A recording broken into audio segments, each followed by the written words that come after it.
guys, I'm Brad from the iBUYPOWER SpecOps team. A couple weeks ago, we set out to find the best configuration possible for a gaming and streaming PC. We know we needed a mid-level GPU like a Radeon 260X or GTX 750 Ti, but it was far less obvious which CPU we should be using.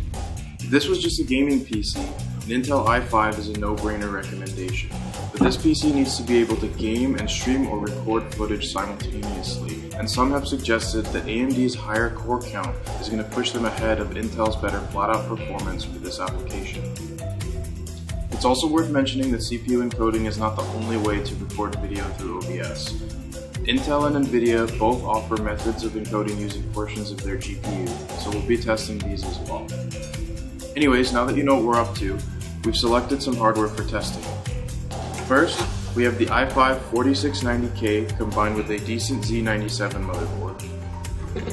Next, we have the i5 4460 combined with an H81 motherboard.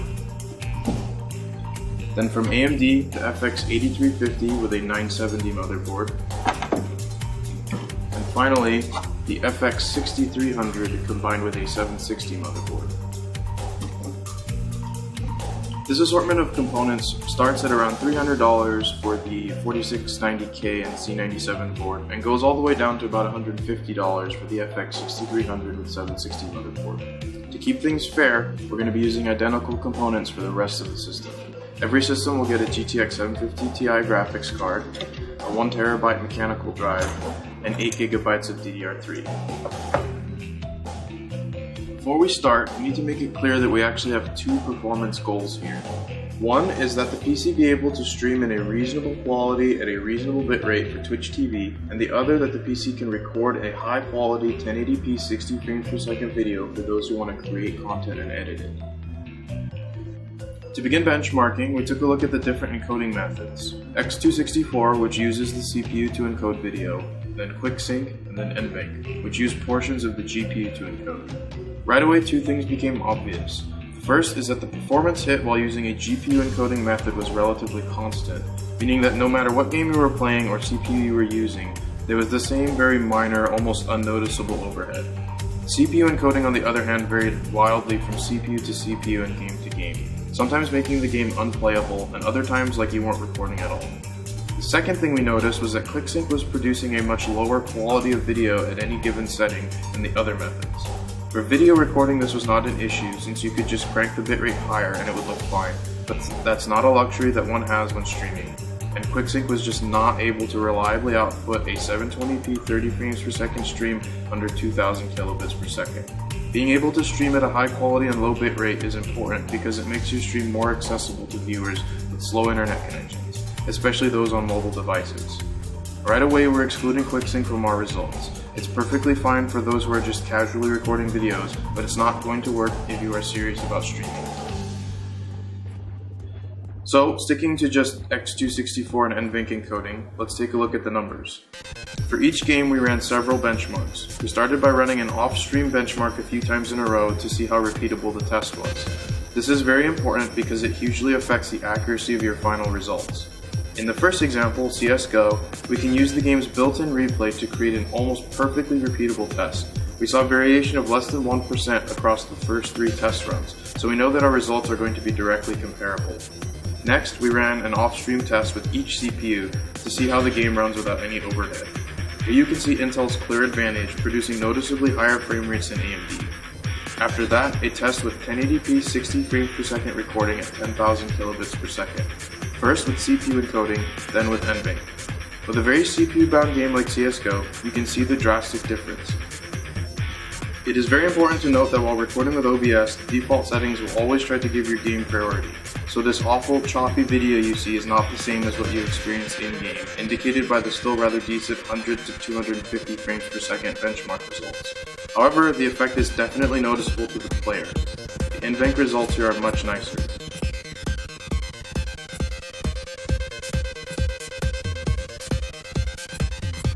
After this, we ran a similar test, but we dropped our OBS settings down to 720p 30 frames per second at 2000 kilobits. This is representative of what a lot of up-and-coming Twitch streamers will be using as their settings. Again, we compare CPU encoding to NVENC. Everything looks fine here and there's no significant bottleneck.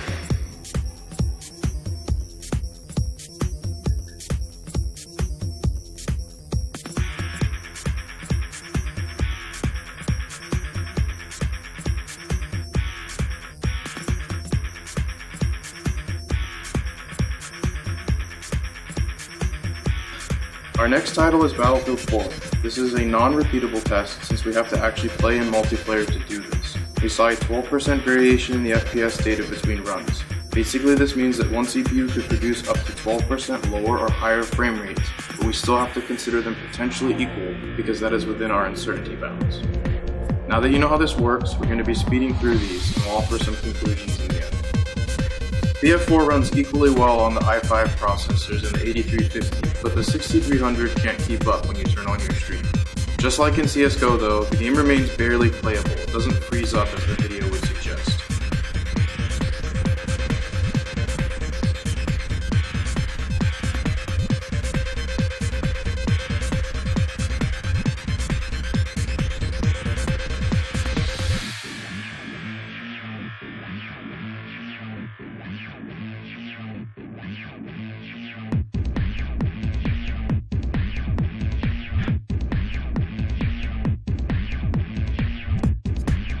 Diablo 3 has some minor hiccups while trying to run at 1080, but overall is not a very resource-intensive game, so it runs fine in all scenarios.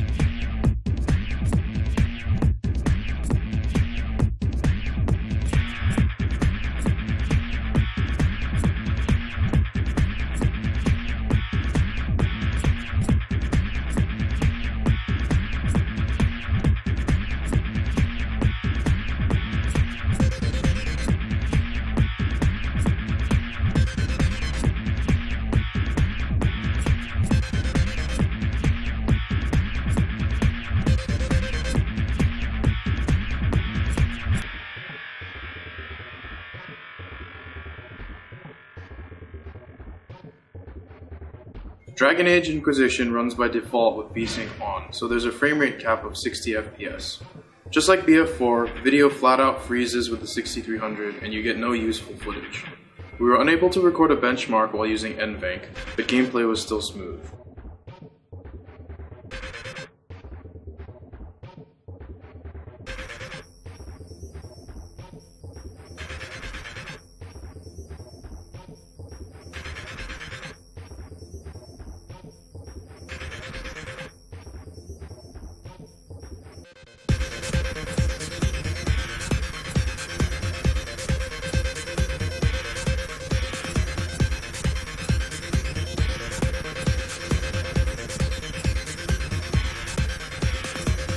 Next up is Guild Wars 2.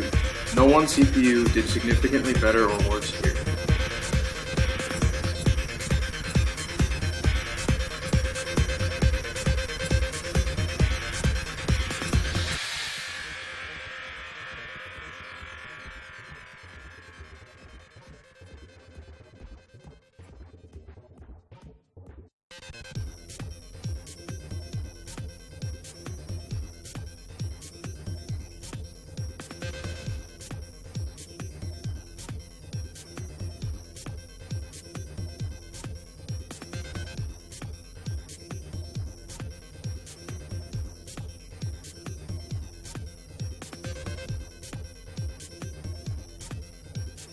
In Trine 2, the 6300 again could not handle the 1080 recording, with stuttering around events in the game.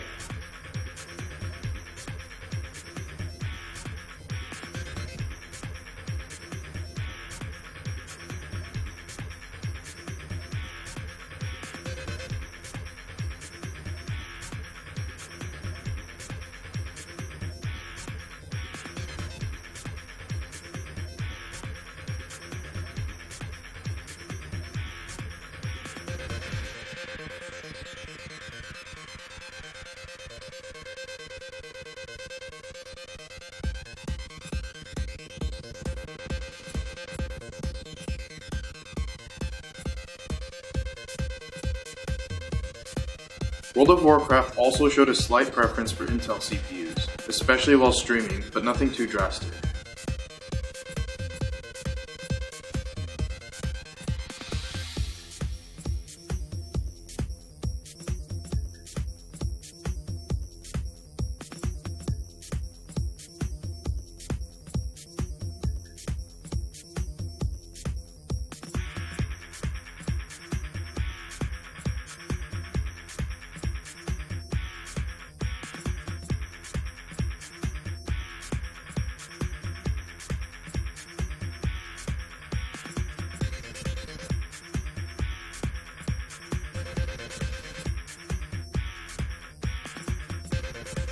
Lastly, we tested Dota 2 and saw the same behavior as in CSGO, heavily preferring Intel CPUs and having video issues when trying to record at 1080.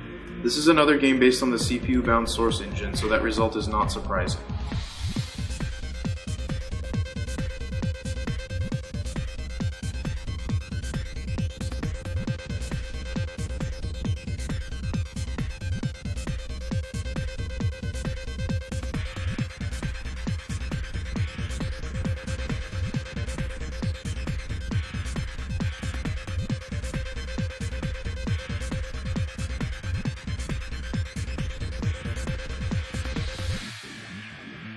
Okay, after reviewing the footage and benchmark data, we can draw some conclusions. The first is that the i5 CPUs tended to be better or equal to the AMD CPUs in off-stream testing.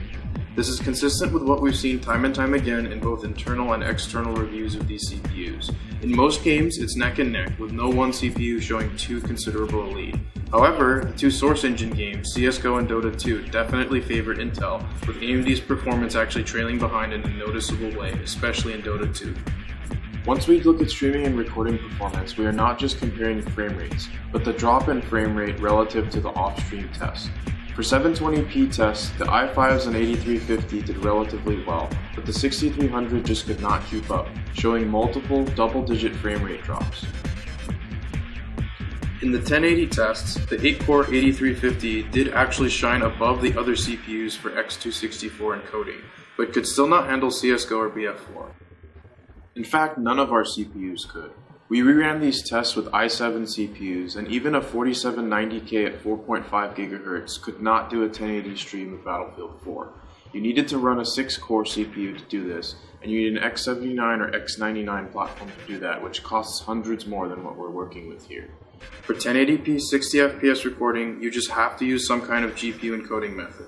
NVENC produced perfectly acceptable videos with very little effect on the gameplay itself. Another big consideration is the quality of the video, and here's where it becomes tricky. GPU encoding is faster but less accurate. Both QuickSync and NVENC had trouble with low bit rates. So if you're streaming to Twitch and have a game with lots of movement, CPU encoding will give you a better quality video. If you are recording a high quality video for editing later, or have the luxury of a faster upload stream, then using NVENC frees up resources for the game to run smoother. Well, after all that, what's our choice? What's the best platform for the least amount of money?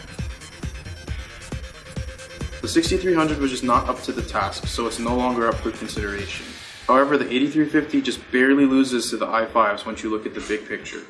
From a performance standpoint, we really can't make the call between these three, so we have to look at pricing and features. The 4690K will set you back around $200, and you really shouldn't be buying this CPU without a Z97 board and liquid cooling, bringing the total up to around $350 down to maybe $300 if you cheap out on the board a bit and there's a sale or combo deal going on. The 4460 is $40 to $50 less than the K-SKU, and you can run it on its stock cooler with just a basic motherboard, saving you around $100 for really no meaningful loss in performance. You do take a hit on connectivity and upgradability, but none of it was stuff we'd really miss, and we really like the huge cost savings. The 8350 absolutely requires at least a 970 board with liquid cooler. The stock fan is just too loud, and you can run into throttling issues on lower end boards. For this setup, you're looking at around $250. In the end, we settled on the i5 4460 as our CPU of choice, paired with this little H81 motherboard. It has everything you need and nothing you don't. Even though it's small, you still get an X1 PCIe slot under the video card, so you can add an expansion card if you need.